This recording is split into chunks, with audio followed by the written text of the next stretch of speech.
بسم اللہ الرحمن الرحیم۔ السلام علیکم ناظرین، پروگرام ابتدا کے ساتھ میں ہوں آپ کا میزبان صبوح سید۔ اس پروگرام میں ہم بڑے اہم موضوعات پر گفتگو کرتے ہیں اور بنیادی مقصد یہ ہے کہ آپ تک علماء کرام کے ذریعے درست معلومات پہنچیں، کیونکہ معلومات درست نہیں ہوں گی تو اس کے نتیجے میں اعمال درست نہیں ہوں گے، اور اعمال درست نہیں ہوں گے تو پھر اعمال کرنے کا کوئی فائدہ نہیں ہوگا۔ آپ کے علم میں ہے کہ رسول اللہ صلی اللہ علیہ وآلہ وسلم نے ایک بار ارشاد فرمایا کہ ایک شخص آیا نماز پڑھنے کے لیے، اور نماز وہ اس طریقے سے پڑھ رہا تھا کہ جیسے کوئی مشین چل رہی ہے، ایسے وہ سجدہ کرنے کے بجائے نا کہ جیسے کوا جو ٹھونگے مار رہا ہوتا ہے، اس طریقے سے کر رہا تھا۔ آپ نے فرمایا کہ ایسے نمازی کی نماز اس کے منہ پر دے ماری جائے گی، حالانکہ وہ نماز اس لیے پڑھ رہا تھا کہ اللہ کی رضا حاصل کرے، نماز اس لیے پڑھ رہا تھا کہ وہ منکرات سے بچ سکے، نماز اس لیے پڑھ رہا تھا کہ اللہ کا حق ادا کر سکے، لیکن نماز اس نے اس طریقے سے پڑھی کہ نماز اس کے منہ پر دے مار دی گئی۔ تو اس کا بنیادی مقصد کیا ہے؟ یہ بات سمجھنے کی ہے کہ نماز کو پڑھنا ہے تو نماز کے حق ادا کرنے ہیں، اللہ کا حق ادا کرنا ہے تو اللہ کے رسول صلی اللہ علیہ وآلہ وسلم نے جو طریقہ بتایا ہے اس کے مطابق ان چیزوں کو لے کر آگے بڑھنا ہے اور آگے لے کر چلنا ہے۔ اسی طریقے سے ناظرین، قرآن حکیم ہمیں جگہ جگہ اس بات کا حکم دیتا ہے کہ آپ نے فقراء کے لیے، مساکین میں، گردنیں چھڑانے میں، اپنے عزیز و قارب میں، اپنے محلے کے اندر، غریب لوگوں کے اندر آپ نے صدقہ اور خیرات کرنا ہے، آپ نے زکوٰۃ دینی ہے، آپ نے بہت سے چیزیں ہیں کہ جو قرآن اور اسلامی تعلیمات ہمیں حکم دیتی ہیں کہ آپ نے معاشرے کے اندر لوگوں کو اپ کرنے کے لیے اور ان کی حالت کو بہتر بنانے کے لیے آپ نے سارے کام کرنے ہیں۔ لیکن یہ سارے کام کرتے ہوئے ہم غور و فکر نہیں کرتے۔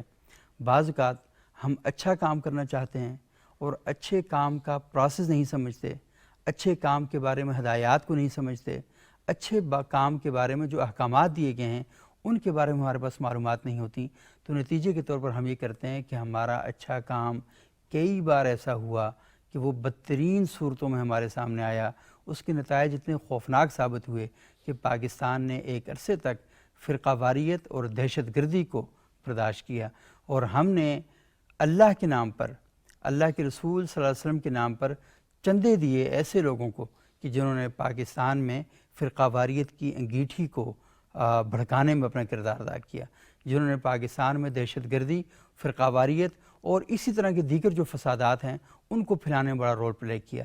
تو آپ کو علم ہونا چاہیے کہ یہ جو حق ہے یہ حقدار تک پہنچنا چاہیے، نہ کہ کسی ایسے شخص تک پہنچ جائے جو انتشار کا اور افطراء کا سبب بنتا ہے۔ آج اس موضوع پر ہم گفتگو کریں گے۔ ہمارے ساتھ موجود ہیں ملک عزیز پاکستان کے دو نامور اور جید علماء کرام جو ہمیشہ ان موضوعات پر ہماری رہنمائی کرتے ہیں، اور آج ہم ان کی خدمت میں یہ سوالات رکھیں گے کہ ایک اچھے معاشرے میں ایک ذمہ دار شخص کی پہچان کیا ہوتی ہے کہ جب وہ اللہ کے نام پر کوئی کام کرے تو اس کے کام سے بہتری اور خیر پیدا ہو، نہ کہ شر پیدا ہو۔ ہمارے پہلے معزز مہمان ہیں جناب حضرت علامہ مفتی ضمیر احمد ساجد صاحب، بہت شکریہ مفتی صاحب آپ یہاں تشریف لائے۔ ہمارے دوسرے انتہائی معزز مہمان ہیں جناب حضرت مولانا مفتی ڈاکٹر شکیل احمد صاحب، بہت شکریہ ڈاکٹر صاحب آپ یہاں تشریف لائے۔ مفتی صاحب، یہ اتنی لمبی تمہید جو میں نے باندھی، اس کا بنیادی چیز یہی ہے کہ ہم نے دیکھا کہ اللہ کے نام پر گیا پیسہ اور اللہ والوں کے لیے مسائل کا سبب بن گیا، تو یہ جو ہم صدقہ، خیرات، زکوٰۃ، یہ ساری چیزیں دے رہے ہوتے ہیں اور بڑے شوق اور اہتمام کے ساتھ دے رہے ہوتے ہیں، تو ہم یہ دیکھتے ہیں کہ یہ پھر پرابلم کیوں پیدا ہوتے ہیں؟ بسم اللہ الرحمن الرحیم۔ بلا شبہ جو صدقات دینے والے ہیں اور نیک کام کرنے والے ہیں وہ تو بڑے جذبے کے ساتھ اور بڑی حسن نیت کے ساتھ کام کر رہے ہوتے ہیں، لیکن ان کی تدبیر مناسب نہیں ہوتی، صحیح، اور ان کا طریقہ کار درست نہیں ہوتا کہ جیسے وہ کام کرنا چاہیے ویسے نہیں کرتے۔ تو اللہ کی راہ میں صدقات و خیرات دینے کا مطلب یہ ہے کہ آپ جس کو صدقہ دے رہے ہیں اس کے بارے میں آپ کو اچھی طرح سے پہچان ہونی چاہیے کہ یہ واقعی مستحق زکوٰۃ ہے، یہ آپ کی اس مال کو کہیں ضائع تو نہیں کرے گا، اور یہ کسی ایسے کام میں خرچ تو نہیں کرے گا کہ جو اللہ کی ناراضگی کا سبب بنے۔ صحیح، اگر ایسی صورتحال ہے تو پھر تو واقعی وہ شوق و ذوق اپنی جگہ پر ہے، لیکن اللہ تعالیٰ کی بارگاہ میں اس کی قبولیت نہیں ہوتی ہے، کیونکہ اس نے جان بوجھ کر ایک غفلت برتی ہے کہ اس کا مال جہاں جانا چاہیے تھا وہاں پر نہیں گیا ہے۔ صحیح، تو جیسے کہ آپ نے ذکر کیا ہے کہ ایسے لوگ کہ جو آپ کے مال سے ناجائز فائدہ اٹھاتے ہیں، صحیح، اور وہ لیتے صدقے کے نام پر ہیں اور لیتے فلاحی کاموں کے نام پر ہیں، لیکن وہ کام کسی اور مقصد کے لیے استعمال ہوتا ہے جو ہمارے دین کی بدنامی کا سبب بنتا ہے، جو ہمارے ملک کے لیے نقصان ہوتا ہے، اور جو امت مسلمہ کی یونٹی کو تباہ کرنے کے لیے خرچ ہوتا ہے. لہٰذا ایسا مال ظاہر صدقہ کیسے ہو سکتا ہے؟ صحیح. تو ضروری ہے کہ جو لوگ بھی صدقات و خیرات کرتے ہیں، مدارس کو فنڈز دیتے ہیں، مختلف تنظیموں کو فنڈز دیتے ہیں، یا اس طرح سے ہاتھ پھیلانے والے جو بالکل نوارد لوگ جن کے بارے میں کسی کو علم نہیں ہوتا ہے، ان کو اچھی طرح سے پہچان کر دیں اور ان کے قریب جا کر دیکھیں کہ واقعی وہ مستحق ہیں، اور آپ کا جو مال ہے، جو صدقات و خیرات ہیں، یہ پراپر جگہ پر استعمال ہو رہا ہے یا نہیں ہو رہا. صحیح. اچھا مصعب، یہ بات تو بڑی اہم ہے، لیکن اب اس بارے میں کیسے ہم انتخاب کریں؟ کیونکہ بڑے اچھے حلیوں میں اور بڑے اچھے چہروں کے ساتھ اور بڑی شاندار گفتگو کے ساتھ وہ لوگ آتے ہیں ہمارے سامنے اور آ کے چندہ مانگتے ہیں، اور ہمارا دل بھی سیج جاتا ہے، اور پھر ہم ان کو پیسے دے دیتے ہیں، اور پھر بڑے مسائل پیدا ہوتے ہیں. کنٹرول کیسے کیا جائے؟ اصل میں زکوٰۃ جو ہے یا صدقۃ الفطر ہے، ان دونوں کے بارے میں اصولی بات تو یہی ہے کہ جس طرح ان کی ادائیگی فرض ہے، صحیح، اسی طرح جن لوگوں کو دینا ہے مستحق اس کی شناخت، اور واقعتاً وہ مستحق زکوٰۃ اور مستحق صدقۃ الفطر ہے یا نہیں ہے، اس کی شناخت بھی انسان پر فرض ہے. اب کوئی آدمی ایسا ہوتا ہے کہ جو یعنی دو چیزوں کی شناخت کرنی چاہیے. جی، ایک تو اس کے پاس جو مال پڑا ہوا ہے، جی ہاں، اس میں سے اللہ کا حق کتنا ہے، زکوٰۃ صدقات ہی کیا کرنا ہے، اور دوسرا جس کو دے رہا ہے اس کی شناخت بھی کریں یہ واقعتاً مستحق ہے یا نہیں ہے. کسی کے ظاہری چہرے کو دیکھ کر یا اس کے لباس کو دیکھ کر یہ آدمی صحیح اندازہ نہیں کر سکتا، بلکہ اس کے بارے میں معاشرے سے تفتیش کرنا، اس جہاں وہ رہ رہا ہے اس کے بارے میں پوچھنا یہ بندہ کس طرح کا ہے، اس کے مالی حالات کس طرح کے ہیں. تو یہ ساری چیزیں جو ہے یہ پوچھ کر تفتیش کر کے تحقیق کر کے پھر جو ہے اس تک جو ہے وہ دینا چاہیے. صرف آج تک آپ نے دیکھا ہوگا کہ رمضان میں ہر مسجد کے باہر جو ہے وہ لوگ اپنا بورڈ لگا کے کھڑے ہوتے ہیں کہ ہم فلاں ملک کے ہیں، فلاں جگہ سے آئے ہیں، ہم مظلوم ہیں، ٹھیک ہے. تو اس سے کچھ پتہ نہیں ہوتا، لیکن وہ لوگ جو آپ کے اپنے معاشرے کے اندر رہتے ہیں اور وہ خود غریب ہیں اور عرصہ سے آپ کے ساتھ رہ بھی رہے ہیں، ذرا آپ ان کو بہتر جانتے ہیں، ان کے گھر کے ایک ایک فرد کو آپ جانتے ہیں، تو آپ اس کو زکوٰۃ دیں. صحیح.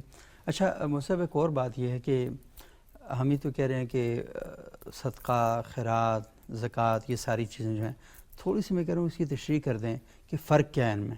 کیونکہ ایک طرف تو یہ ہے نا کہ زکوٰۃ ہے تو ہمیں پتہ ہے اللہ کی طرف سے واجب ہے، کیا صدقہ بھی اسی طرح واجب ہے؟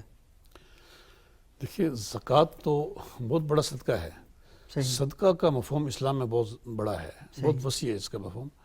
ایک تو قرآن مجید میں بھی اللہ تعالیٰ نے جہاں پر زکوٰۃ کے بارے میں اور مصارف بیان فرمایا ہیں، وہاں صدقہ کا لفظ استعمال فرمایا ہے کہ انما الصدقات للفقراء والمساکین، کہ صدقات جو ہیں یہ فقراء و مساکین کے لیے ہیں. اس کے علاوہ جو آپ ویسے زکوٰۃ یعنی صدقات واجبہ ہیں، جیسے زکوٰۃ ہے اور اس کے علاوہ صدقہ فطر ہے یا منت کا مال ہے یا کفارات ہیں، ان کے علاوہ جو آپ کسی کو ہدیہ دیتے ہیں یا کسی کو ویسے مدد کرتے ہیں تو وہ نفلی صدقات ہیں. وہ بھی لہٰذا وہ تو نفلی صدقات ہوتے ہیں، تو وہ اس کے لیے کسی مستحق کا ہونا ضروری نہیں ہے، اس کے لیے آپ کسی کو بھی وہ دے سکتے ہیں. لیکن دیکھیے، اسلام میں تو یہ بھی صدقہ ہے کہ آپ کسی سے خندہ پیشانی سے بات کرتے ہیں تو یہ بھی صدقہ ہے. آپ اچھی اور میٹھی بات بھی صدقہ ہے. آپ کسی کو پانی کا گلاس محبت سے پیش کرتے ہیں تو یہ بھی صدقہ ہے. صحیح. تو اس طرح سے عام طور پر ہمارے ہاں جو خیرات کا لفظ بولا جاتا ہے، خیرات کا لفظ انہی نفلی صدقات کے لیے بولا جاتا ہے. لیکن جو صدقہ کا لفظ بولتے ہیں، جو صدقہ بلا کو ٹالتا ہے یا جس کا ادا کرنا ضروری ہے، وہ زکوٰۃ اور دیگر واجب صدقات ہیں. صحیح. اچھا مصعب، یہ بتائیے گا کہ کون سے لوگ ہیں جن پر زکوٰۃ نہیں لگتی، صدقہ نہیں لگتا؟ یہ اہم سوال ہے کہ کون سے لوگ ہیں جن کو زکوٰۃ نہیں لگتی. یا تو ان میں سے جو لوگ صاحب نصاب ہیں، صحیح، خود مقدار نصاب کے مالک ہیں، جیسے 88,000 کا آج کل جو بتایا جا رہا ہے کہ اگر 28,000 کے مالک ہیں، یا سونا ان کے پاس جو ہے وہ 7.5 تولہ سے زیادہ ہے یا اتنا ہے، یا اسی طرح اگر چاندی ہے تو 52.5 تولہ، تو جو ایک مقدار نصاب شریعت نے مقرر کیا ہے تو اس کے جو مالک ہیں ان کو زکوٰۃ نہیں لگتی. اسی طرح جو لوگ سید ہیں ان کو زکوٰۃ نہیں لگتی. بنو ہاشم سے بنی ہاشم ہے ان کو زکوٰۃ نہیں لگتی. اسی طرح جو ان میں اندر جو آج کل علوی خاندان ہے ٹھیک ہے ان کو نہیں لگتی. جو کتب عوان اپنے آپ کو کہلاتے ہیں حقیقت میں وہ بھی علوی ہیں ان کو زکوٰۃ نہیں لگتی. تو یہ جو بنو ہاشم ہے ان کو زکوٰۃ نہیں لگتی. اور اسی طرح جو آدمی خود مقدار نصاب کا مالک ہو اس کو جو ہے وہ زکوٰۃ نہیں لگتی. اچھا مطلب یہ بات عموماً کی جاتی ہے کہ سادات کو زکوٰۃ نہیں لگتی، ان کو نہیں دینی چاہیے، لیکن پھر ساتھ یہ کہا جاتا ہے کہ ان کی مدد کسی اور طریقے سے کی جائے. اب یہ جو زکوٰۃ کے پیسے نکلوانا یہ بھی بڑا ایک مشکل کام ہوتا ہے، تو کوئی بھی نہیں دیتا. اور یہ میرے پاس اس کے بڑے شواہد ہیں کہ ہم نے دیکھا کہ ان کی شادیاں اسی طرح رہ جاتی ہیں کیونکہ سوسائٹی میں جہیز کا کلچر بہت زیادہ پروان چڑھا ہوا ہے، تو جہیز کی وجہ سے ان کے ہاتھ پیرے نہیں ہو سکتے. اور ہم دیکھتے ہیں کہ اتنے مشکل حالات میں گزر رہے ہوتے ہیں، اور زکوٰۃ تو آپ نے بند کر دی ہے اور ان کو کہا جی کہ ان کو ویسے سپورٹ کی جائے، اور ویسے سپورٹ کرنے والا کوئی ہے نہیں ہے، تو پھر کیا کیا جائے؟ واقعی ایک درد دل ہے جو آپ نے بیان کیا ہے کہ چونکہ عہد رسالت مآب صلی اللہ علیہ وسلم میں تو بنو ہاشم کے لیے خمس تھا، اور خمس سے ان کی کفالت کی جاتی تھی اور ان کے حقوق ادا کیے. یہ خمس کیا ہوتا ہے؟ خمس یہ تھے مال غنیمت جو آتی تھی اس کا 5واں حصہ جو ہے 5واں حصہ جو ہوتا تھا وہ ان کے لیے ہوتا تھا. وہ سادات کا یہ دیگر جو بنو ہاشم تھے ان کے لیے تھا، لیکن صدقات یہ دیگر زکوٰۃ اور فطرانہ یہ ان کے لیے نہیں تھا، منع تھا. لیکن جب وہ خمس بھی موقوف ہو گیا اور وہ ہے نہیں اب، تو زکوٰۃ بھی ان کے لیے موقوف ہے، تو ان کی مدد کرنی چاہیے. یہ دراصل یہ حکومت کی ذمہ داری ہے کہ وہ ایسے خاندانوں کے لیے بالخصوص بنو ہاشم کے لیے اس میں جو بھی قبائل آتے ہیں، سادات ہیں، اس میں دیگر کئی قبائل آتے ہیں، تو ان کے لیے الگ فنڈز کا اہتمام کریں. یہ کوئی کسی عام انفرادی طور پر کوشش کی اس کا مسئلہ نہیں ہے، بلکہ یہ اجتماعی کوشش کا مسئلہ ہے، اور یہ حکومت کی ذمہ داری ہے کہ وہ ایسے خاندانوں کے لیے الگ انتظام کریں، فنڈز قائم کریں تاکہ ان کی مدد کی جا سکے. صحیح. اچھا صاحب یہ بتائیے گا کہ اچھا یہ بڑی اہم بات ہے کہ حکومت کو یہ اقدامات کرنے چاہیے، لیکن حکومت سے زیادہ اگر ہماری سول سوسائٹی زیادہ متحرک ہو، زیادہ ایکٹیو ہو، اور دوسرا یہ ہے کہ علماء کرام اگر اس بارے میں اکٹھے ہوں، کوئی ان سوالات کو اپنے سامنے رکھیں اور اس کے نتیجے میں کوئی اپنی رائے اور اجتہادی بصیرت کو سامنے بروئے کار لاتے ہوئے کوئی ان کا حل نکالیں، تو میرا خیال یہ بہت ہی اہم ایشو ہے.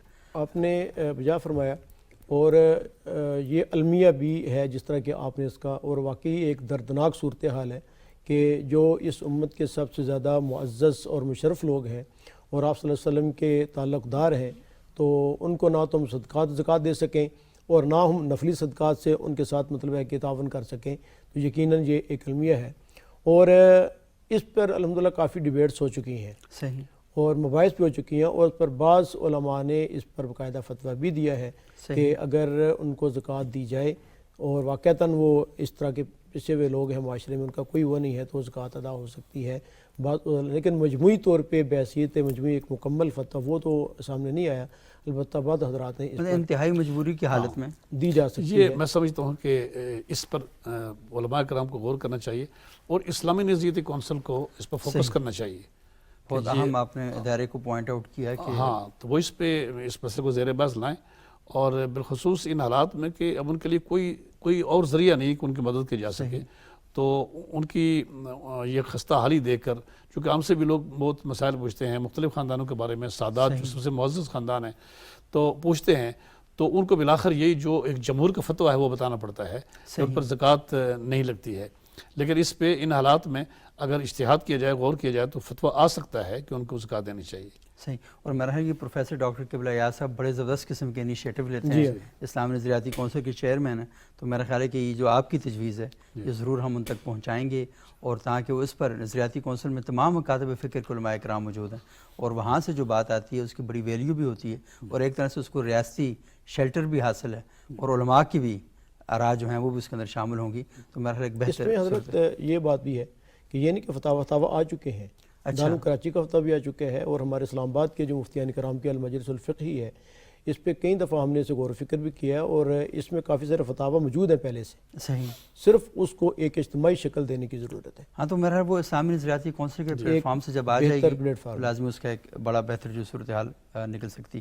اچھا یہ سوالات بھی آئے ہیں کہ کیا اپنے دادا دادی کو، نانا نانی کو، چچا کو، ماموں کو، تایا کو، پھوپھی کو، خالہ کو، ان کو صدقہ یا زکوٰۃ دی جا سکتی؟ اس کے بارے میں تو ایک وہی اصول ہے کہ انسان اپنے اصول اور اپنے فروع کو زکوٰۃ نہیں دے سکتا. اپنے اصول اور اپنے فروع کو زکوٰۃ نہیں دے سکتا. یہ تھوڑا سا بتائیں بھی نا اصول اور فروع کیا. جی اصول تو یہ ہے کہ جس سے انسان خود پیدا ہوا ہے اور فروع ہے جو اس سے آگے پیدا ہوئے ہیں. جسے جیسے انسان کی اپنا بیٹا ہے اور بیٹی ہے، پھر بیٹے کی آگے اولاد ہے، صحیح، بیٹی کی آگے اولاد ہے، پھر آگے جہاں تک یہ سلسلہ نیچے چلتا جاتا ہے. اور اصول کیا ہے؟ انسان کا ماں اور انسان کا باپ. پھر آگے جب ماں ہے تو اس کے آگے پھر آگے والدین، پھر باپ ہے تو پھر یعنی نانا نانی دادا دے، ان کو نہیں دے سکتا. لیکن اصول اور فروع میں جو لوگ نہیں آتے، جیسے مثال کے طور پہ انسان کا بھائی ہے، بہن ہے، ٹھیک ہے، بھائی اصول و فروع میں نہیں آتے. اصول میں نہیں آتا نا، ظاہر بھائی تو اصول میں نہیں آئے گا. ایک بھائی بڑا مالدار ہو سکتا ہے، دوسرا انتہائی غریب ہو سکتا ہے، دے سکتے ہیں، ٹھیک ہے. تو اپنے اصول اور فروع کو چھوڑ کر باقی ان کو دے سکتا ہے. مثلا اپنی بہنوئی کو دے سکتا ہے، اپنی بہن کو دے سکتا ہے. اور اسی طرح اگر بہن ہے اس کا آگے اولاد ہے، بھانجی اور بھانجے، ان کو دے سکتا ہے. بھائی ہے اس کی اولاد ہے، بھتیجے اور بھتیجیاں، ان کو دے سکتا ہے. تو اس طریقے سے مطلب ہے کہ اصول اور فروع کو چھوڑ کے باقی کو جو ہے وہ زکوٰۃ جو ہے وہ لگتی ہے، باقی اس کو دی جا سکتی ہے. بلکہ اس کے اندر حضرت یہ بھی ایک دین میں رکھیں کہ اپنے جو رشتہ دار ہوں گے اصول و فروع کو چھوڑ کر، ان کو اگر زکوٰۃ صدقۃ الفطر وغیرہ دیتا ہے تو اس کا ثواب ڈبل ہے. حدیث مبارک کے اندر باقاعدہ آتا ہے، ایک تو اس کو اپنی فریضے کی ادائیگی کا، اور دوسرا جو ہے وہ اپنی صلہ رحمی کا. اچھا، یعنی اپنے بھائی کو، اپنے بہنوئی کو اور اپنے اس طرح کے عزیز و قارب جو مستحق ہیں، مستحق تو شرط ہے. صحیح، مستحق ان کو دینا اس سے مطلب کہ زیادہ ضروری. اچھا، ایک اور جب ہم مصارف کی بات کرتے ہیں جی صدقے کے اس کے، تو یہ بات بھی کی جاتی ہے کہ پاکستان کے اندر ہم ایک بہت بڑا مسئلہ دیکھتے ہیں. جیسے میں نے سادات کی بات کی تو ایک اور بہت بڑا مسئلہ جیلوں میں. آپ کو پتہ ہے کہ جیلوں میں 500 اور 1000 روپیہ جرمانہ ہے. جی ہاں. اور وہ جرمانہ دینے کی اہلیت اور سکت نہیں رکھتے. 1.5 سال 2 سال ہو چکے ہیں وہ جیلوں میں صرف اس بنیاد پہ پڑے ہوئے.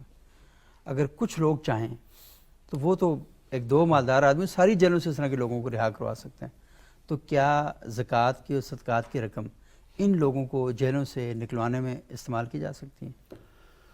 دیکھیں، اگر کوئی ایسا قانون ہے کہ چونکہ مالی جرمانہ جو ہے وہ بس ہمارے ہاں احناف میں مالی جرمانہ سوائے ایک آدھ رائے کے وہ عائد نہیں کیا جا سکتا ہے. اچھا، لیکن اگر وہ کسی قیدی کو چھڑانے کے لیے وہاں اسے اماؤنٹ دینا پڑتا ہے اور وہ اس کی وجہ سے رکا ہوا ہے تو اس کی مدد کی جا سکتی ہے. کیونکہ جیسے کہ غلاموں کو آزاد کرانے کے لیے آج کل تو غلام نہیں ہے، لیکن اگر قیدی ہیں اور وہ صرف اس وجہ سے رکے ہوئے ہیں کہ ان کے پاس مالی حیثیت نہیں ہے، تو ان کو چھڑانے کے لیے بالکل وہ زکوٰۃ دی جا سکتی ہے وہاں پر. صحیح. مصطفیٰ، آپ اس پر کیا رائے دیں گے؟ اس میں قرآن کریم کے اندر جو 8 مصارف ذکر کیے ہیں، انما الصدقات للفقراء والمساکین والعاملین والمؤلفۃ قلوبهم وفی الرقاب، صحیح، اور گردنیں چھڑانا. صحیح، ٹھیک ہے. تو اگرچہ گردنوں کے چھڑانے کے بارے میں تو پرانے فقہاء نے یہی لکھا ہے کتابوں کے اندر کہ اس سے مراد یہ ہے جو غلام اس کو آقا کہتا تھا کہ تم 1 لاکھ روپے ادا کر دو، 1 لاکھ درہم ادا کر دو، تم آزاد ہو، لیکن وہ بیچارہ اپنی گردن جو ہے 1 لاکھ روپے کہاں سے لائے؟ اس کو ہم مکاتب فقہی اصطلاح میں کہتے ہیں، حدیث میں بھی اس کا تذکرہ آتا ہے. تو اس کی گردن چھڑانے کے لیے تو میرے خیال ہے اگر یہ بھی بیچارے گردنیں تو نہیں چھڑا سکتے کیونکہ غلام تو نہیں ہے یہ، لیکن بہرحال اپنے آپ کو اگر یہ آزاد کرنا چاہتے ہیں تو میرے خیال میں تو اس میں وہ کوئی حرج نہیں ہے. پیسہ نہیں ہے اور وہ جرمانہ نہیں دے سکتے. اگلا مصرف بیان کیا قرآن کریم، والغارمین، وہ لوگ جو مدیون ہیں، یعنی جو مقروض ہیں، مدیون ہیں، ان پر قرضہ ہے، وہ بیچارے اپنا قرضہ نہیں ادا کر سکتے. تو یہ بھی گویا کہ ایک قسم کا ان پر جو ہے وہ 500 روپیہ 1000 ایک قسم کا قرض ہے، وہ بھی اگر ادا کرنا چاہے، چھوڑانا چاہے تو مستحق تو ویسے ہی ہیں، اس لیے کہ مالے اگر ان کے پاس 88,000 روپیہ ہوتا ہے یا مقدار نصاب ہوتی تو بیچارے 500 روپے کے لیے کیوں ہوتے. اب ویسے بھی زکوٰۃ دی جا سکتی ہے، یعنی وہ تو مستحق ہونے کے ناطے سے بھی ان کو زکوٰۃ دی جا سکتی ہے اور وہ اپنی اس کا رہائی کا بندوبست کر سکتے ہیں. اچھا، اس کے ساتھ ہی جڑے ہوئے کچھ اور مسائل ہیں. مثال کے طور پر جیلوں میں ہم یہ دیکھتے ہیں کہ کچھ لوگ ایسے ہیں کہ جن کو سزا ہو گئی ہے، ان کا نہ کوئی آگے ہے نہ کوئی ان کا پیچھے، اور وہ جیلوں میں پڑے ہوئے ہیں. ان کا کوئی پوچھنے والا بھی نہیں ہے، کچھ چیزوں کا اہتمام کرنے والا نہیں ہے. حکومت کہاں تک کرے کہ ان کے لیے کپڑے، لباس، باقی جو ضروریات ہیں زندگی کا اہتمام. کیا ایسے لوگوں کو جو مجرم ہیں اور وہ سزا مل چکی ہے ریاست کی طرف سے، جرم ثابت ہو چکا ہے ان کے اوپر، لیکن وہ ہیں بڑے غریب ہیں، ان کے پاس یہ سکت نہیں ہے کہ وہ کیسے کریں، تو کیا ایسے لوگوں پر یہ زکوٰۃ اور صدقات کی خیرات دی جا سکتی؟ یہ بالکل دی جا سکتی ہے. اگر وہ مجرم ہیں تو گنہگار ہیں، اس کی ان کو سزا مل رہی ہے، وہ جیل میں ہیں، لیکن اگر وہ غریب ہیں اور مستحق ہیں تو ان کو زکوٰۃ دی جا سکتی ہے. صحیح. اور زکوٰۃ کے مصارف میں ایک فی سبیل اللہ بھی آتا ہے. صحیح. فی سبیل اللہ کی تعبیر اور تشریح اگرچہ یہ ہے کہ وہ جو جہاد پر جانے والے تھے ان کے پاس اگر جہاد کی کوئی سواری نہیں ہے تو وہ اس کو خرید کے دینا وہ اس میں فی سبیل اللہ میں آتا ہے. لیکن یہ مفہوم بڑا وسیع ہے، اس میں وہ فلاحی ادارے بھی آتے ہیں، اس میں اس طرح کے لوگ بھی آ سکتے ہیں جن کا آپ نے ذکر کیا ہے، تو ان کو زکوٰۃ کا مال دیا جا سکتا ہے. صحیح. اچھا مطلب یہ بتائیں گے کہ ایک لائبریری ہے اور وہاں پر کتابیں خریدنی ہیں اور وہاں پر غریب اور یتیم بچے پڑھ رہے ہیں اور ویسے بھی جو لوگ ہیں وہ بھی آ کے وہاں سے استفادہ کرتے ہیں، کیا ایسی لائبریری کے لیے زکوٰۃ یا صدقات سے خیرات سے پیسے لے کر کتابیں خریدی جا سکتی ہیں؟ قرآن کریم میں اللہ تعالیٰ کا ارشاد ہے انما الصدقات للفقراء، یہ لام تملیغ کے لیے ہے، یعنی جس آدمی کو دی جائے وہ اس کا باقاعدہ مالک اور قابض بن جائے. صحیح. ظاہر لائبریری یا اس طرح کوئی پل بنانا یا کوئی رفائی کام کرنا ایسا نہیں ہے کہ جس پر وہ جو ہے وہ لائبریری قبضہ کر لے. اس لیے براہ راست کتابیں خرید کے دینا یہ تو درست نہیں ہے. براہ راست مطلب کوئی پل یا رفائی کام کرنا یہ تو درست نہیں ہے. البتہ یہ ہے کہ آپ جو طلبہ وہاں موجود ہے جو پڑھتے ہیں آپ ان کو پیسے دے دیں. صحیح. ٹھیک ہے، وہ پھر مطلب ہے خود خریدتے رکھ دیں. صحیح. یا وہ اپنے منتظم کو جو لائبریرین ہے اس کو دیں کہ یہ پیسے ہمارے ہیں، اب ہماری ملکیت آ چکی ہے تو آپ اس کے ذریعے سے بے شک کتابیں خریدیں، پھر درست ہے. براہ راست کتابیں خود خرید کے دینا اس سے زکوٰۃ ادا نہیں ہوگی. صحیح. ہاں یہ بھی ہے کہ جو چیزیں قومی ضرورت کے درجے میں آتی ہیں تو وہاں پر آپ زکوٰۃ نہیں دے سکتے.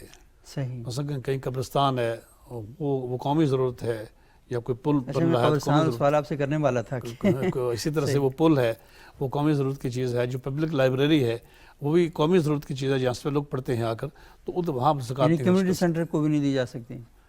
جو پبلک جو کمیونٹی سینٹر ہے اس کو بھی نہیں دی جا سکتی چونکہ اس سے سب لوگ فائدہ اٹھاتے ہیں. صحیح. اس سے امیر بھی فائدہ اٹھاتے ہیں، اس پہ غریب بھی فائدہ اٹھاتے ہیں، اس وجہ سے وہ نہیں دے سکتے، وہ قومی ضرورت کی چیز ہے وہ. صحیح. اچھا کیا ایسا ممکن ہو سکتا ہے کہ ہم زکوٰۃ اور صدقات کی رقم سے ایک کمیونٹی سینٹر بنائیں اور اسے رینٹ آؤٹ کریں اور اس کا جو رینٹ ہے اس سے ہم غریب اور مستحق لوگوں کی مدد کریں؟ ایسا ممکن ہو سکتا ہے؟ جیسے حضرت صاحب نے فرمائی کہ اس میں ملکیت نہیں آتی کسی کی. صحیح. زکوٰۃ پر جب تک ملکیت نہیں آئے گی اس وقت تک نہیں، میں صدقے کی بات کر رہا ہوں، صدقے کی رقم. نفلی صدقہ. جی ہاں. نفلی صدقے تو ہو سکتا ہے. اچھا. نفلی صدقہ جو ہے وہ غریب کو بھی لگتا ہے، وہ امیر کو بھی لگتا ہے. فرق اتنا ہے کہ ایک ہے صدقہ اور ایک ہوتا ہے ہبہ. صحیح. گفٹ. ہبہ کا مطلب گفٹ ہے، تحفہ. جی، فرق صرف اتنا ہوتا ہے کہ اگر آپ نفلی صدقہ کسی غریب کو دیں گے تو وہ صدقہ کہلاتا ہے. صحیح. وہ نفلی صدقہ اگر آپ کسی امیر کو دیں گے تو وہ گفٹ کہلاتا ہے. غریب کو آپ کہتے ہیں کہ یہ میں آپ کو گفٹ دے رہا ہوں. لفظ آپ گفٹ اور ہبہ کے استعمال کرتے ہیں لیکن شرعی نقطہ نظر سے وہ ہوگا صدقہ ہی، صدقہ ہوگا. امیر آدمی کو اگر آپ کہتے ہیں کہ میں آپ کو یہ صدقہ دے رہا ہوں، لفظ صدقہ کے استعمال کریں گے لیکن شرعی اعتبار سے وہ ہبہ ہوگا. صحیح. اچھا مجھ سے یہ بتائیں کہ صدقہ، زکوٰۃ اور خیرات ان تینوں میں فرق کیا ہے؟ کیونکہ لوگ یہ سمجھتے ہیں کہ جو بھی پیسہ اللہ کی راہ میں دے دیا وہ بس وہ صدقہ ہی ہوتا ہے. ہاں، اس کی وضاحت اس طرح سے ہے کہ صدقہ جو ہے وہ اس کا مفہوم بڑا وسیع ہے. صحیح. اور یہ صدقات واجبہ پر بھی بولا جاتا ہے اور نفلی صدقات پر بھی بولا جاتا ہے. صدقات واجبہ سے مراد زکوٰۃ ہے اور دیگر کفارات کے صدقات ہیں یا دیگر چیزیں جو واجب ہیں ادا کرنا، تو وہ اس کا عام طور پر جو اس کا صدقہ کا اطلاق ہے ان چیزوں پر ہوتا ہے. لیکن صدقہ کا وسیع تر مفہوم یہ ہے کہ آپ کسی کو ویسے فی سبیل اللہ مدد کرتے ہیں، آپ یتیموں مسکینوں کے لیے کوئی خیرات کرتے ہیں، ان کو کھانا کھلاتے ہیں یا دیگر چیزیں ان کے لیے فراہم کرتے ہیں یا کسی کو آپ گفٹ دیتے ہیں، تو یہ ساری کی ساری چیزیں وہ بھی صدقات میں آتی ہیں لیکن ان پر خیرات کا لفظ بولا جا سکتا ہے. عام طور پر ہماری اصطلاح میں خیرات کا لفظ بولا جا سکتا ہے ان کے اوپر. صحیح. اچھا مجھ سے ابھی آپ نے ایک لفظ استعمال کیا نفلی صدقہ. یہ نفلی صدقہ کیا ہوتا ہے؟ نفلی صدقہ تو کوئی بھی آپ ہبہ کریں، گفٹ کریں تو یہ نفلی صدقہ ہے. صحیح. لیکن دو ہی صدقات ہوتے ہیں، صدقات واجبہ اور صدقات نافلہ. صدقات واجبہ کے اندر جو ہے زکوٰۃ بھی آتی ہے، نمبر 2 صدقۃ الفطر آتا ہے، نمبر 3 آپ کی نظر جو آپ نے خود مانی ہے، منت اور نظر، ٹھیک ہے، وہ آتی ہے. پھر اسی طرح جو ہے کفارات ہیں، جیسے روزے کا کفارہ وغیرہ ہو گیا یا اسی طرح دوسرے کفارات ہیں. تو یہ صدقات واجبہ ہیں جن کا ادا کرنا ضروری ہے. کچھ اللہ کی طرف سے ہوتے ہیں اور کچھ انسان اپنی طرف سے خود اپنے اوپر لازم کرتا ہے. ٹھیک ہے, جیسے نظر ہے, منت ہے, یہ آدمی خود اپنے اوپر کرتا ہے, اور اس کے باقی اس کے علاوہ جو ہے آدمی جو ہے ادا کرتا ہے وہ صدقات ہیں, وہ نفلی صدقات ہوتے ہیں. اس کا آپ یوں سمجھے کہ وہ گفٹ ہی ہے. صحیح, وہ اپنی طرف سے آپ کسی کو ہیبہ کر دیتے ہیں, گفٹ کر دیتے ہیں بغیر کسی جیسے ہم وقف فی سبیل اللہ کرتے ہیں, یہ نفلی صدقے میں شمار ہوگا. وقف جو ہوتا ہے, یہ جو وقف ہم کرتے ہیں نا, جی یہ نفلی ہے. یہ نفلی وقف جو آپ کرتے ہیں, مثال تو مسجد کے لیے آپ جگہ دے دیتے ہیں, واٹر پورے لگا دیتے ہیں, جی اس طرح کی چیزیں. جی ہاں, تو یہ وقف کا خیر ایک اپنے مسائل ہے, اس کا مفہوم الگ ہے. لیکن وہی ہے کہ جو آپ وقف کچھ چیز کرتے ہیں تو آپ کے اوپر لازم نہیں ہوتی, بلکہ وہ تو آپ اپنی طرف سے کسی کو مطلب مثال کے طور پہ مسجد کے لیے جگہ دے دی, مطلب آپ خود ہی کہتے ہیں کہ اللہ تعالیٰ نے آپ کو بہت زیادہ دیا ہے تو آپ اس میں سے کسی کچھ لگا دیتے ہیں. اچھا مصعب, یہ صدقۃ الفطر یہ کیونکہ بڑا اہم ہے, رمضان کا مہینہ ہے, اور لوگ اس کے بارے میں بھی بہت زیادہ چیزیں جو ہیں سوالات سامنے آ رہے ہیں. لوگ یہ سمجھتے ہیں کہ عید کی صبح جو ہے نا, یہ عید کی نماز سے پہلے صدقۃ الفطر جو ہے, فطرانہ جسے کہتے ہیں, یہ ہمیں دے دینا چاہیے. کیا یہ درست ہے؟ جی بالکل. سب سے پہلے یہ بتائیے کہ صدقۃ الفطر ہے کیا؟ اچھا, صدقۃ الفطر بھی زکوٰۃ کی طرح واجب ہے. صحیح. اور اس کا نصاب بھی وہی ہے جو زکوٰۃ کا نصاب ہوتا ہے, لیکن اس پر سال کا گزرنا شرط نہیں ہے. صحیح. اور صدقۃ الفطر کی ادائیگی کے لیے بھی مستحقین وہی ہیں جو زکوٰۃ کے مستحقین ہیں. اس میں فقراء و مساکین اور دیگر جو مستحقین لوگ ہیں وہی انہیں کو دیا جا سکتا ہے, کسی اور کو نہیں دیا جا سکتا ہے. اور پھر اسی طرح سے صدقہ فطر واجب کب ہوتا ہے؟ کہ عید کی صبح صادق جب طلوع ہوتی ہے تو اس وقت صدقہ فطر واجب ہوتا ہے. اور اس سے پہلے بھی دیا جا سکتا ہے. عید کی صبح صادق سے پہلے بھی صدقہ, جیسے رمضان شریف میں لوگ صدقہ فطر دیتے ہیں تو وہ بھی دینا جائز ہے, لیکن عید کی نماز تک اسے ادا کر دینا چاہیے. اچھا, اس کی جو لمٹ ہے ہاں کہ آپ نے عید کی نماز تک ادا کر دینا چاہیے. لیکن فرض کرے کسی کا صدقہ فطر نہیں ادا ہو سکا تو وہ اس پر رہتا ہے, وہ اس قائم رہتا ہے, اور بعد میں بھی وہ مرل دیا جا سکتا ہے, لیکن اس کی لمٹ اور حد جو ہے وہ عید کی نماز تک ہے, اس کو ادا کر دینا چاہیے. صحیح.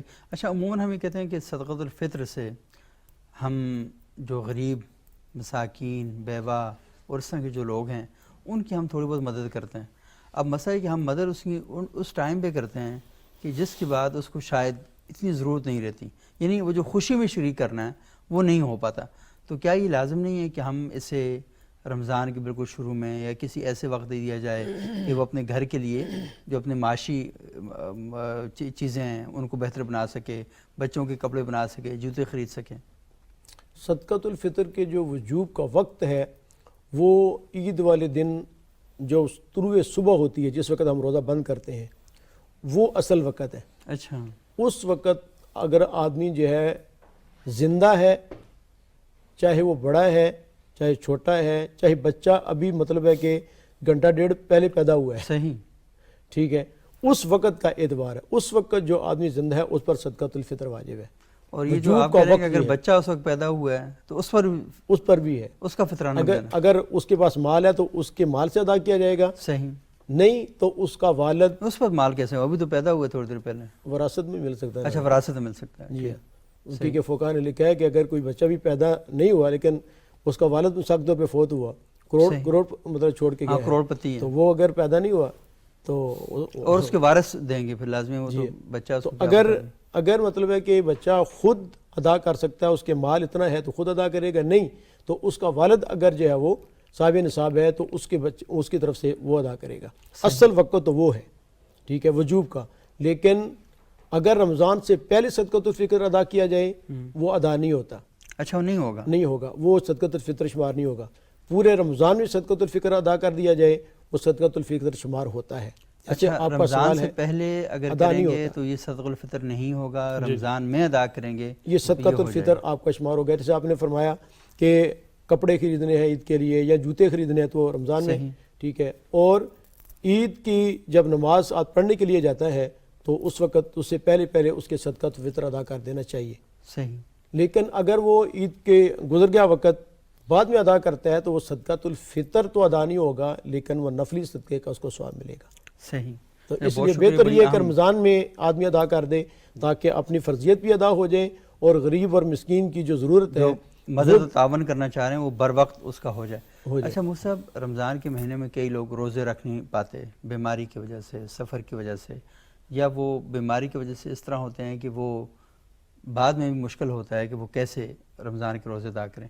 تو تھوڑا سا اس میں بڑی اہم بات یہ ہے کہ تھوڑا سا ایک بتا دیں کہ جو سفر کی وجہ سے روزے جن لوگوں نے نہیں رکھ سکے وہ کیا کریں، اور جن لوگوں نے جان بوجھ کے روزے توڑ دیے وہ کیا کریں، اور جن لوگوں نے مرض کی وجہ سے روزے نہیں رکھ پائے وہ کیا کریں؟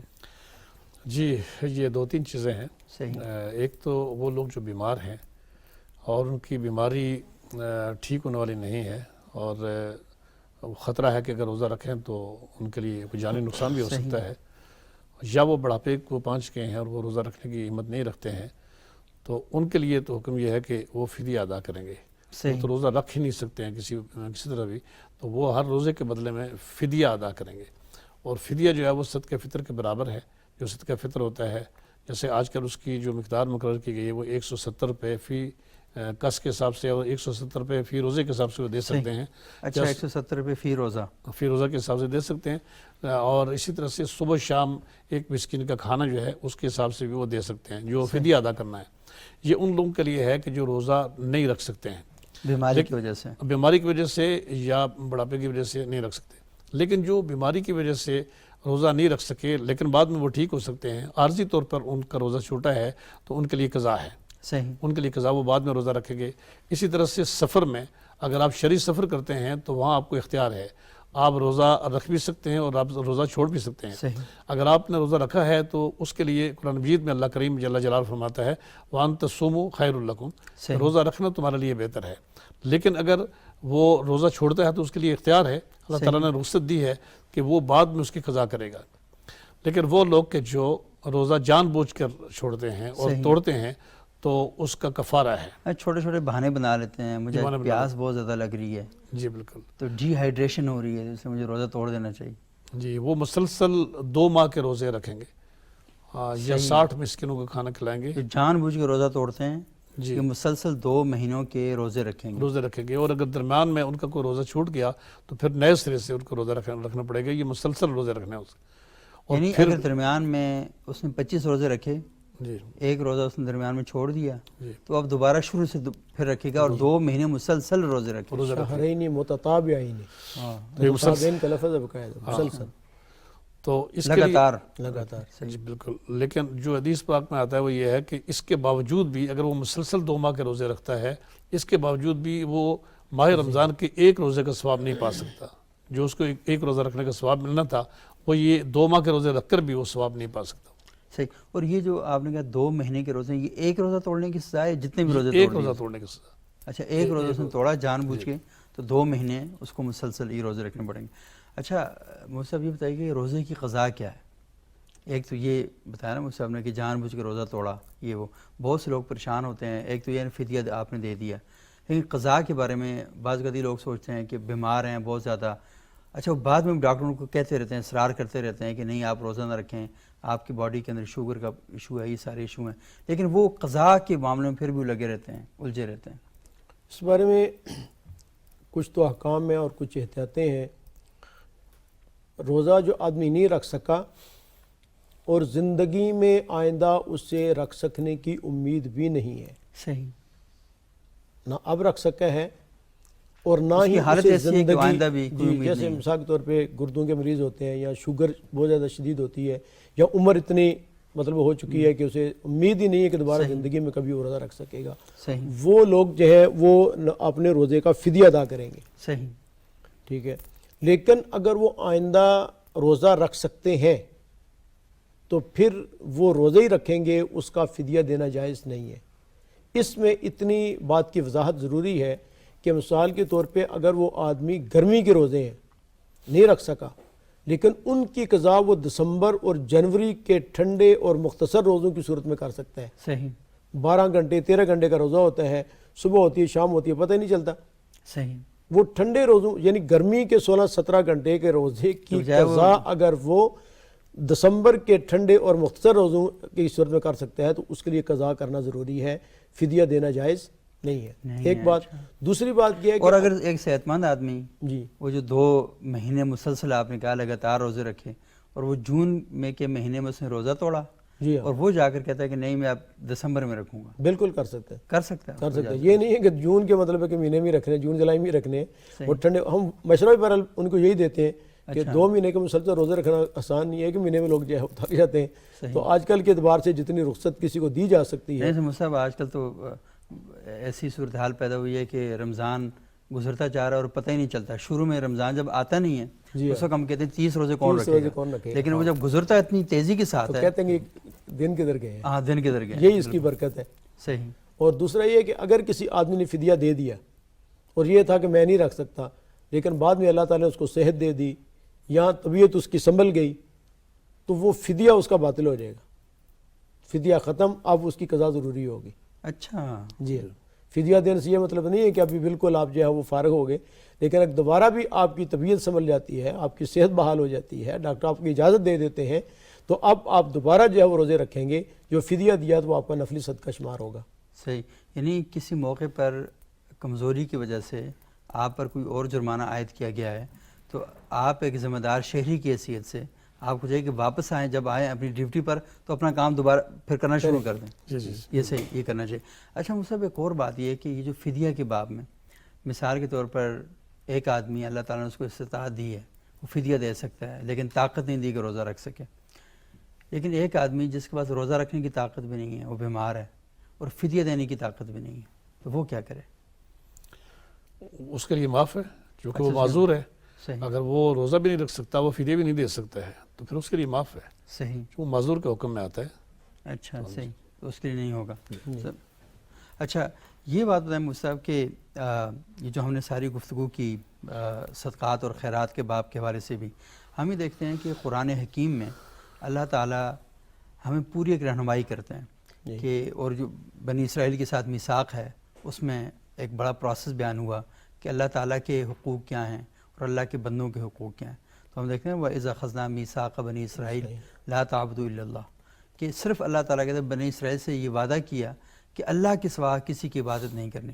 اور پھر اس کو ایک سیریز ہے انسانی حقوق کی, وہ کہ بالوالدین احسانا, والدین کے ساتھ احسان کرنا ہے, وذی القربیٰ قرابت داروں کے ساتھ کرنا ہے, والیتامیٰ یتیموں کے ساتھ, والمساکین مسکینوں کے ساتھ, مسافر جو ہیں, وابن السبیل مسافروں کے ساتھ, آگے کیا ہے والسائلین فی الرقاب, اور جو ہیں صدقات وغیرہ اس میں, اور پھر آگے ہے کہ وَأَقَامَ الصَّلَاةَ, پھر اب تم نماز کے لیے آؤ, وہی تازکا, پھر کہا جی کہ وہ پیسے جو ہیں آپ کے جو اموال ہیں انہیں اس طریقے سے خرچ کرو لوگوں کے لیے فائدہ ہو.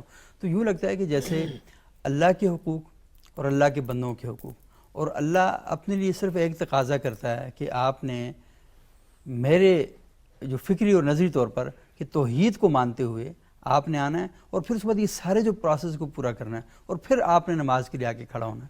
لیکن ہم اپنی سوسائٹی کے اندر دیکھتے ہیں کہ ہم بیٹیوں کا حق کھا جاتے ہیں. ہم اپنے بعض گھرانوں میں ایسا بھی ہے کہ والدین, وہ جو قرآن نے وصیت کا اصول بتایا ہے کہ وراثت کیسے تقسیم کرنی, اس کو چھوڑ کے اپنے بڑے بیٹے کے نام پہ سب کو لگا دیا اور بڑے بیٹے نے گھر سے نکال دیا. اس طرح کے واقعات بھی جو ہیں پیش آ جاتے ہیں. تو یہ جو قرآن انسانی حق کا اور انسانی معاشرت کا ایک چارٹر دیتا ہے, ہم اسے روگردانی کرتے ہوئے اپنی طرف سے ساری چیزیں کرتے ہیں, اور اللہ کے حقوق جو بندوں کے لیے ہیں ان کو پامال کرتے ہیں, اور پھر ہم مسلح پر کھڑے ہو جاتے ہیں. ہم سمجھتے ہیں کہ نہیں اللہ تعالیٰ ہمارے حق جو ہے قبول کر لے گا. کیا یہ درست ہے؟ شریعت کے اندر حقوق اللہ اور حقوق العباد میں توازن رکھا گیا ہے. صحیح. نہ یہ کہ انسان بالکل حقوق اللہ کی طرف لگ کے حقوق العباد سے بالکل غافل ہو جائے, نہ یہ کہ حقوق العباد میں ایسا لگے کہ اللہ کے حقوق کو ضائع کر دے. صحیح. دونوں میں توازن ہے. اللہ کا حق بھی ادا کرنا ہے اور اسی طرح آپ نے بندوں کے حق بھی ادا کرنے ہیں. یہ دونوں کے اندر جو ہے وہ توازن. لیکن ہمارے اپنے معاشرے کے اندر, اور وہ بھی بعض افراد میں افراط و تفریط ہم دیکھنے میں آتی ہے کہ حقوق العباد میں لگتے ہیں تو رفاعی ادارہ بنا دیا اور لاکھوں لوگ اس سے مستفید ہو رہے ہیں, دسترخوان بچھائے جا رہے ہیں, سب کچھ ہے, لیکن جب نماز کا وقت ہے تو وہ نظر کوئی نہیں آتے. تو یہ مطلب ہے کہ افراط و تفریط ہے. یا بعض لوگ اس طرح بھی ہم دیکھتے ہیں کہ وہ نماز کے بڑے پابند ہیں, صف اول کے بڑے پابند ہیں, تکبیر اللہ کے بڑے پابند ہیں, روزے ہیں, نفلی روزے ہیں, نوافل میں بھی ہیں, لیکن مطلب ہے خود اپنے گھر کے اندر جو اس کے حقوق اور اس کے اللہ نے کیے ہیں بندوں کے حقوق ہیں اس میں غفلت ہے. مثال کے طور پہ وراثت ہی ہے, تو اس میں بہنوں کا بھی حصہ ہوگا، اسی طرح دوسرے آپ کے بھائی ہیں، چھوٹے بھائی ہیں، ٹھیک ہے، ان کا بھی حصہ ہوگا. آپ اکیلے جو ہے مطلب ہے کہ باپ ہو تو وہ آپ بڑے بھائی تھے، آپ کو کاروبار کا پتہ تھا. اور یہ مفتی صاحب سے پوچھ لیں کہ ہمارے پاس ایک بہت بڑی تعداد ان مسائل کی آتی ہے کہ بڑے بھائی نے سب کچھ ہڑپ کر لیا، ایسا ہی ہے، اور چھوٹے بھائی جو بیچارے چیختے رہتے ہیں، وہ کہتے ہیں یہ میری ساری اپنی ذاتی محنت ہے. وہ کہتے ہیں کہ بنایا تو آپ نے میرے ابی کی ساری مطلب ہے کہ ابو جی فوت ان سے بنایا. تو یہ ایک ابو بہت ہم بڑا سب کے تھے. جی. تو یہ جو مطلب حقوق العباد ہے، وراثت کا مسئلہ ہو تو، یا آپ پر کسی کے نفقات ہیں، نفقہ فرض اللہ نے کر کیا ہے، بیوی کا نفقہ ہے، چھوٹے بچوں کا ہے، تو وہ بھی آپ ادا کریں، محنت مزدوری کریں. اور عجیب بات حضرت یہ ہے، ہمارے شریعت کا جو خوبصورتی وہ یہ ہے کہ حقوق اللہ اگر آپ ادا کرتے ہیں تو اس میں عبادت تو ہے ہی، لیکن آپ حقوق العباد بھی ادا کرتے ہیں تو اس کے اندر بھی ثواب کا پہلو ہے، اور اتنا ثواب کا پہلو ہے جو کسی اور عبادت کے اندر بھی نہیں ہے. صحیح. حدیث آخری جی اگر میں چاہیں تو تھوڑا سا تو جی. یہ ایک بڑی یاد رکھنے والی بات ہے، وہ یہ کہ حقوق اللہ اگر پامال ہو جائیں تو اگر کوئی شخص توبہ کرے تو اسے وہ معاف ہو جاتے ہیں، لیکن حقوق العباد جو ہیں وہ توبہ سے بھی معاف نہیں ہوتے، توبہ سے معاف نہیں ہو جاتے. تا وقت ہے کہ وہ صاحب حق کا حق اسے واپس نہ کیا جائے یا وہ اسے معاف نہ کر دے. بہت شکریہ علامہ مفتی ضمیر احمد ساجد صاحب، جناب ڈاکٹر مفتی شکیل احمد صاحب. ناظرین، آج ہم نے گفتگو کی کہ رمضان المبارک کے مہینے میں ہم نمازوں کا بڑا اہتمام کرتے ہیں، اس کے ساتھ ساتھ ہم روزہ بھی رکھتے ہیں، اور اس بات کی تمنا کرتے ہیں کہ اللہ رب العزت ہماری ان عبادتوں کو قبول فرمائے. لیکن ہم جہاں پر صدقہ خیرات دیتے ہیں، زکوٰۃ دیتے ہیں، ان مسائل پر ہم نے بڑی تفصیلی گفتگو کی، اور اس کے ساتھ ساتھ ہم نے یہ بات بھی کہی کہ ہمارے زکوٰۃ، صدقات اور خیرات کہیں ایسے لوگوں کے ہاتھوں میں تو نہیں جا رہے جن کی وجہ سے ملک اور اس معاشرے کو نقصان ہو رہا ہے. اور آخر میں ہم نے اس ایشو پر بھی بات کی کہ ہم لوگ نماز اور روزے کی تو بڑی فکر کرتے ہیں، اور ہم یہ سمجھتے ہیں کہ یہ ہماری بخشش کا ذریعہ بن جائے گا، لیکن وراثت میں اپنی بیٹیوں کو، اپنے بیٹوں کو، اپنی بہنوں کو ان کے حق سے محروم کر دیتے ہیں. اور بعض اوقات ہم یہ بھی کر جاتے ہیں کہ ہمارے والدین اپنے پسندیدہ بچے کو سب کچھ اس کے نام پہ کر دیتے ہیں. تو یہ ساری چیزیں اسلامی تعلیمات کے خلاف ہیں، اور آپ نے اس پروگرام کے اندر ان ساری چیزوں کے بارے میں جانا کہ ہم نے ان سارے اعمال کو کس طریقے سے کرنا ہے. بہت شکریہ. اگلے پروگرام تک اجازت دیجیے.